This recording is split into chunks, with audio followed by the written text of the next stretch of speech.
for the next couple of days, we need to shift gears. What we got to do is we're going to have to bench lay some switches. Some number 4 switches. Now, what locomotives we got coming up? I'm going to show you right here. I wanted to do those other SD45s before I touched that. That is one of the locomotives I did 30 years ago.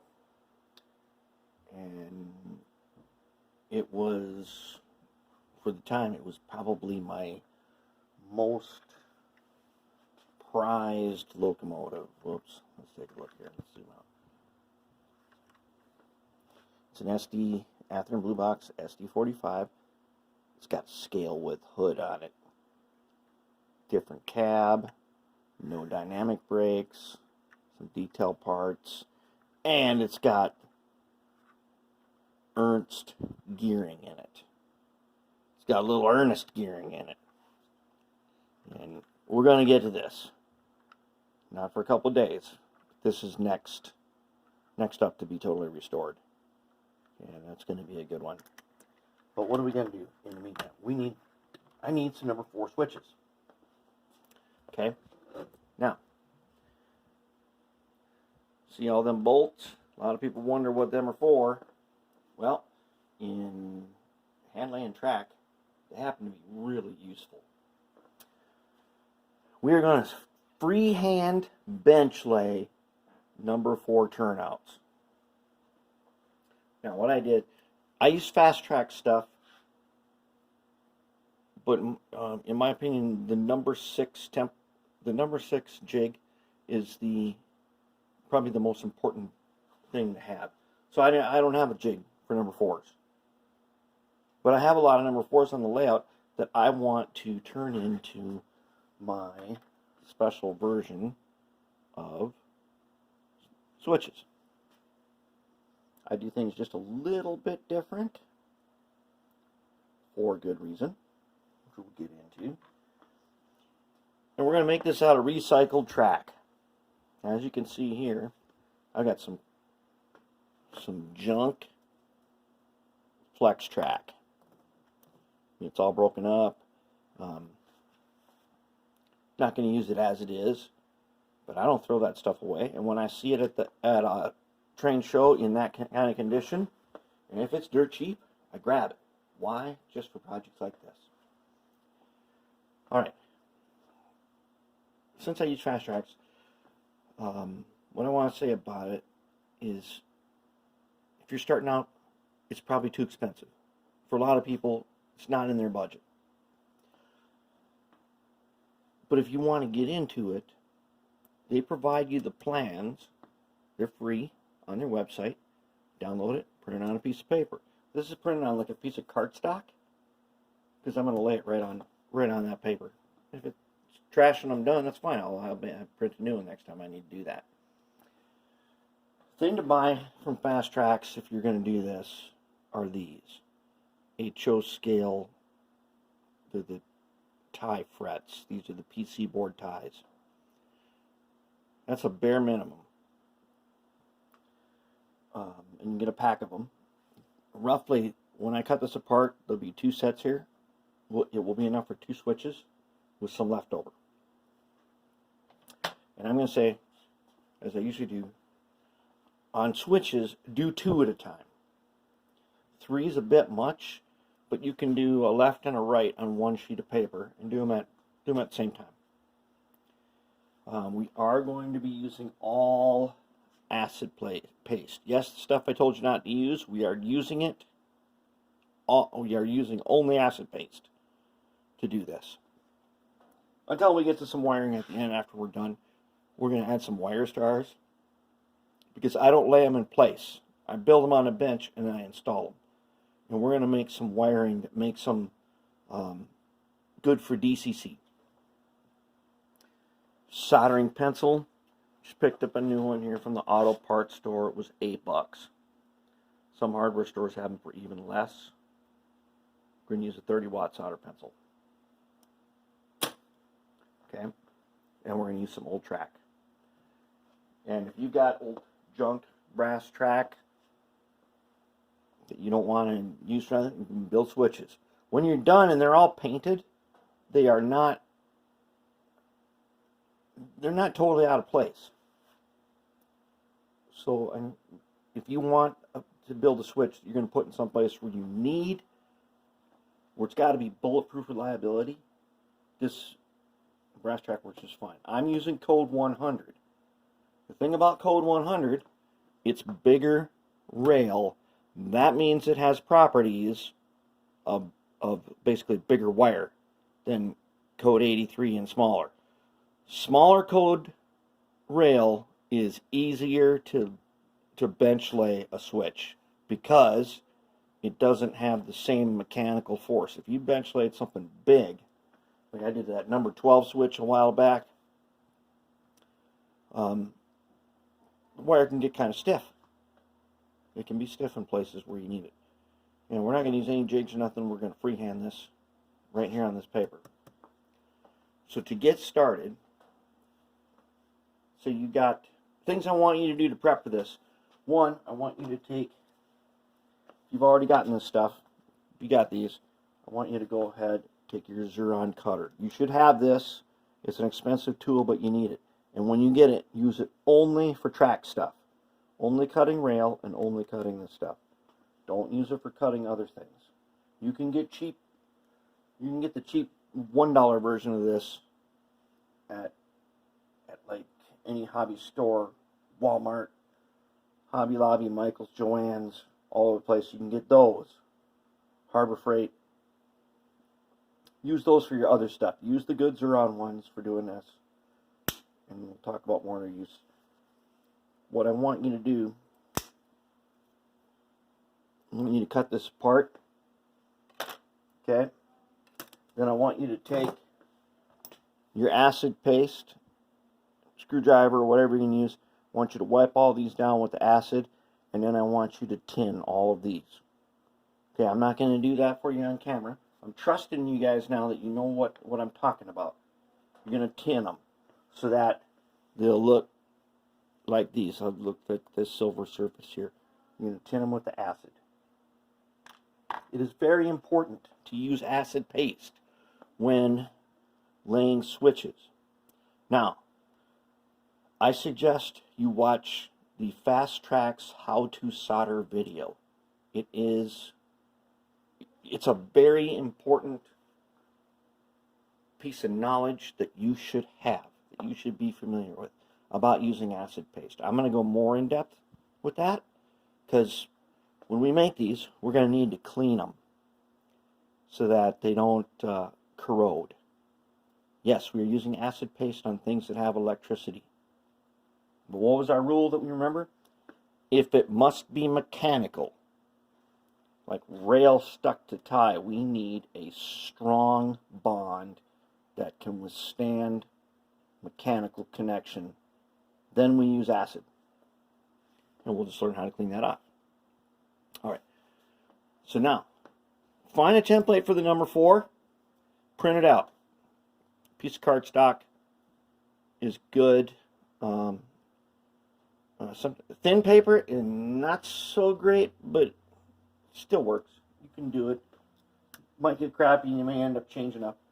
But just to start off with on these number 4s, first thing I'm going to do is notice on the ends of these two pieces they happen to be rail joiners.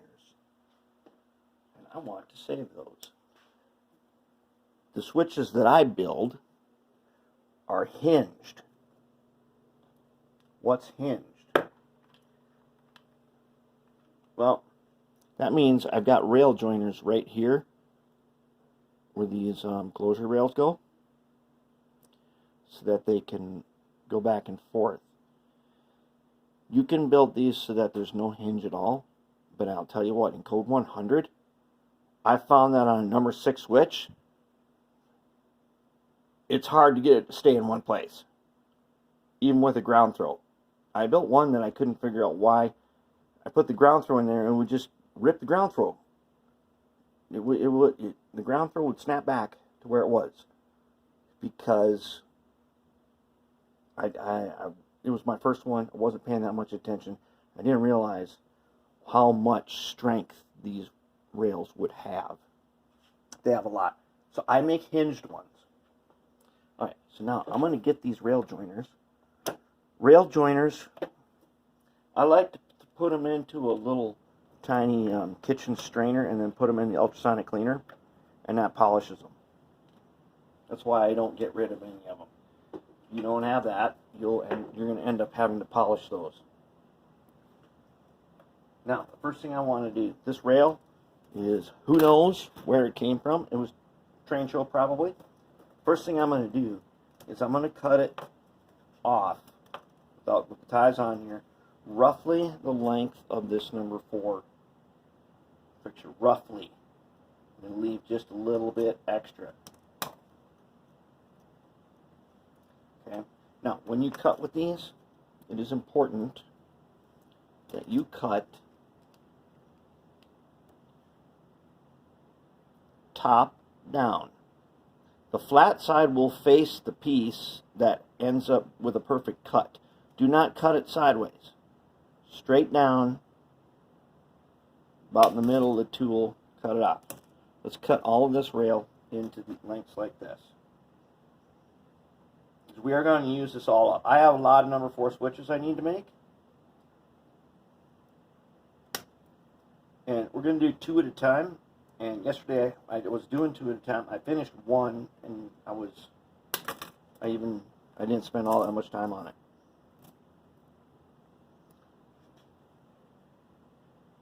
I'm going to cut these down. I'm not going to care about the ends so much if they are lined up, because I'll cut them to length later. Right now I want to cut them down so I can get the ties off and then get them cleaned up. There we go. Because these 3-foot sections are going to yield a lot of switches. And I'm sure you've seen other people say, oh, throw that junk away, that's a crap. Well, that's one thing to say about it, especially the older the Fasttrack. That Fasttrack that had those fiber ties on it has a really high copper content. You know what that's good for?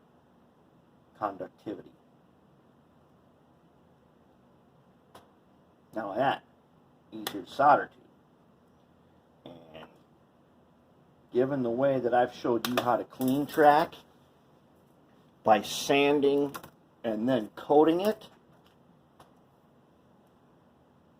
a high copper content is a good thing.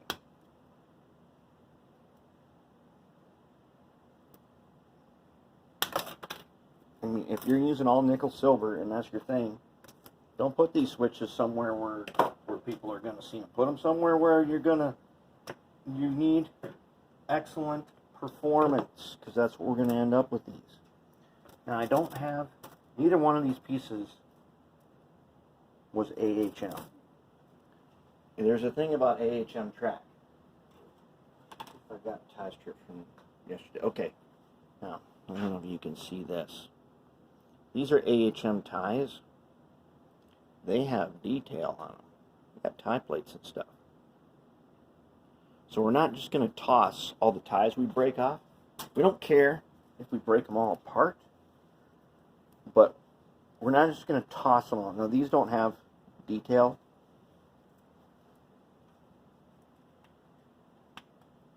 That doesn't mean we don't need them. Because what we don't have with since I'm assuming you don't have Fasttrack stuff, and if you're gonna do this, and you're on a budget, you're gonna order these. That's what you're getting. That's what you need to start out. So that means we're gonna have to make ties. And some of the ties we do are going to be recycled from some of these ties.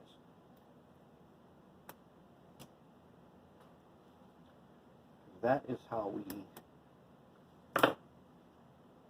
we're in this to make something that works really good, that looks pretty good.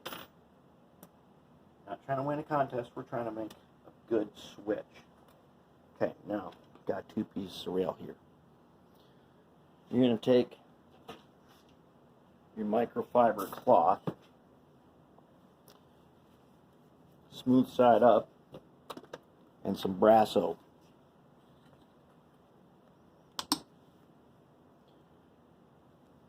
Alright.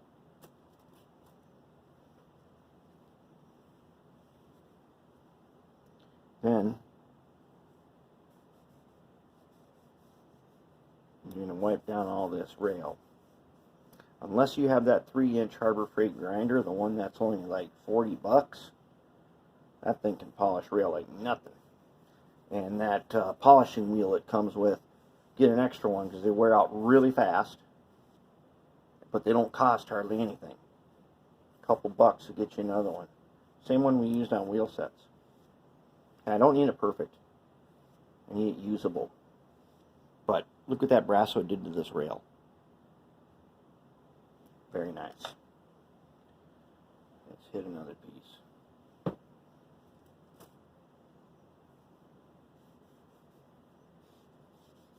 So you guys can polish all your rails. Then, whatever rail you don't need, just polish this whole pile. Stockpile it. It isn't gonna. It's gonna tarnish again, but at least it'll be it will be mostly clean and be super easy to polish up again.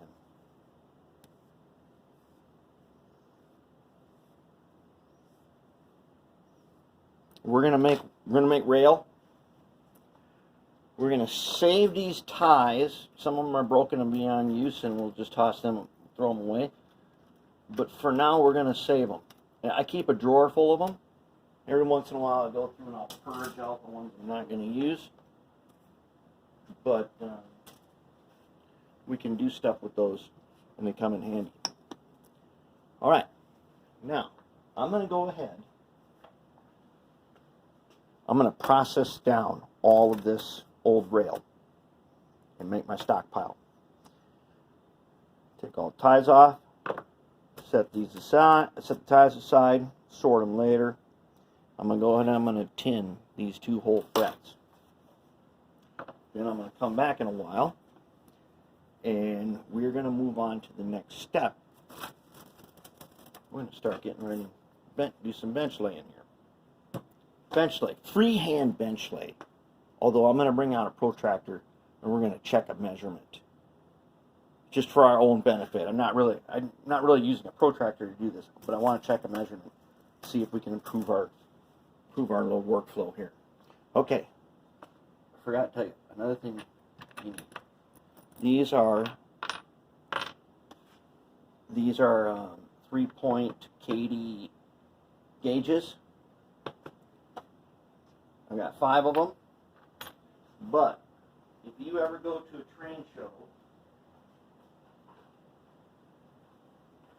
and you see this box and they only want $2 for it, get it. It's only $2. It's not going to kill you. What's going to be in here is going to be a fiber tie strip, which is good for the whole switch. There'll be some sort of pre-assembled pieces. This switch, it makes a switch that is not, can't use a DCC. But it gives us a bunch of rail that we can use. It gives us some already pre-made parts that we can use if we want to. We don't have to if we don't want to. In every one, you'll either get this metal gauge. I find these super handy, and I keep saving them. You will also get a diagram that you can bench lay switches on, and it's on good enough paper, even though this, I don't know how old this is. This is probably 60 years old, and I bench laid on the papers that come with each, so I've got extras. Some of them will come with a fiber one of these. They're not as good, but if you're holding it down and you're soldering, you're not going to burn your fingers with this. So, still not bad. And you can learn a lot from these. And they can, once you know how to bench lay what we're going to do today, you can take these and make them totally DCC, fully DCC ready and compatible. And you'll know exactly how to do that. And it's not that hard. Now that, you will know how to take the ones that you've seen on, if you have these on your layout, after we do this, you will know how to take that one out and what you got to do to make it DCC. And that's not that hard. And that's a really good thing to know. Some people think, there's no way I can go through my layout and do that. Well, we're gonna make some. I'm gonna show you. One other thing I can say about this: when you're making switches, I say make 2 at a time, not 3 like the other stuff that I do. 3, working on locomotive and stuff, do 3 at a time. Switches, there are 2 on this paper. Make both of them, or make 2 papers and make 2 of the same kind, but make them 2 at a time. You'll focus on one, but you'll process and make some extra parts that you'll use on the other one. And the extra parts will start piling up, and then you'll be able to switch gears onto that one with a bunch of pre-made parts. That's what we like to do. Okay, so let's get to it. Let's tin, let's process, and clean the rail.